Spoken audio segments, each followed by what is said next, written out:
ইদ্রিস পয়গম্বর 12টি মাস রোজা রাখে। হযরত আজরাইল প্রভুকে ডাক দিয়া বললেন, প্রভু গো, তোমার পয়গম্বর ইদ্রিস 12টি মাস রোজা রাখে। প্রভু গো, আমার অন্তরের মধ্যে চাই তার সঙ্গে দেখা করতে, শুধু তার সঙ্গে বন্ধুত্ব করতে মন চায়।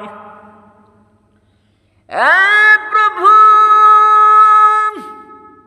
অনুমতি দেন, অনুমতি দেন গো, অনুমতি দেন। আল্লাহ পাক ডাকতে বললেন, আজরাইল যারে অনুমতি দিলাম, যা। হযরত আজরাইল ইদ্রিস নবীর দরওয়াজার সম্মুখে দাঁড়িয়ে সালাম প্রদান করলেন আর বললেন, আল্লাহর পয়গম্বর দরওয়াজা খুলে দেন। হযরত ইদ্রিস পয়গম্বর দরওয়াজা খুলে দিলেন। হযরত ইদ্রিস ডাকতে বললেন, আজরাইল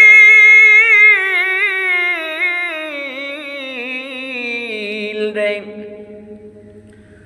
হায়াতের জিন্দেগি বুঝি শেষ হয়ে গেছে,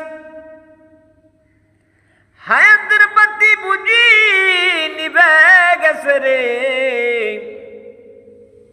না হয় কিসের জন্য তুমি আসছো? হযরত আজরাইল ডাকতে বললেন, পয়গম্বর আমি যে আজরাইল, আমাকে কি করে আপনি চিনলেন? পয়গম্বর ডাকতে বললেন, আজরাইল রে, আল্লাহ পাক আমাকে নবুয়ত দিয়েছে। এই নবুয়তের চক্ষু দিয়ে আমি দেখতে পেরেছি তুমি আজরাইল। আজরাইল কি বলো তুমি? বুঝতে পেরেছি হায়াতের বাতি নিভে গেছে রে, আমি বুঝতে পেরেছি। হযরত আজরাইল ডাক দিয়ে বললেন, ও আল্লাহর পয়গম্বর, আপনার হায়াতের বাতি নিভে যায় নাই, হায়াতের জিন্দেগি শেষ হয় নাই, তাহলে কিসের জন্য আসছো? হযরত আজরাইল বললেন, ও পয়গম্বর, আপনি 12টি মাস রোজা রাখেন। এই জিনিসটা আমার হৃদয়ের ভিতরে লেগেছে, আমার ভালো লেগেছে, এই জন্যে আপনার সঙ্গে আমি দেখা করতে আসছি। শুধু তাই না, আমি আপনার সঙ্গে বন্ধুত্ব করতে চাই।